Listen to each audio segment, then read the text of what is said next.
2 sekunder. Det vi gerne vil skabe, det er en bevægelse, hvor vi omstiller bygge- og anlægssektoren indenfra.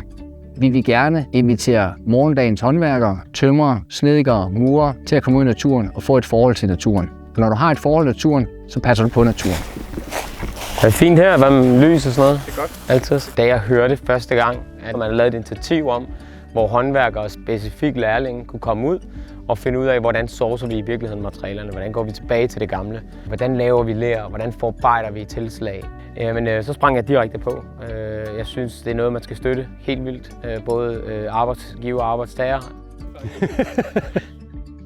Vi er taget på højskole ude i naturen for at lave et projekt, hvor vi skal bruge vores omgivelser til at bygge en konstruktion, fordi det kan give os en større forståelse af, hvordan vi også bygger helt almindelige hjem og nybygge det hele taget, så vi ikke er fremmedgjort for de materialer, vi af en eller anden grund har holdt op med at bruge, samtidig med, at vi fik indført cement og dampspærrer alle steder. Vi kunne slippe afsted med det.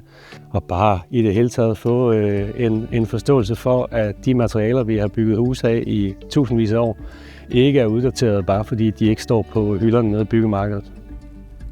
Udover den faglige forståelse for materialers ophav og gammel byggeskik, så vil du opleve et socialt fællesskab på tværs af faggrænser. Det vil sige, du er en del af en hel bevægelse, som gerne vil omstille byggebranchen. Jeg håber, du er motiveret til at tage med. Følg os på de sociale medier. Vi ses.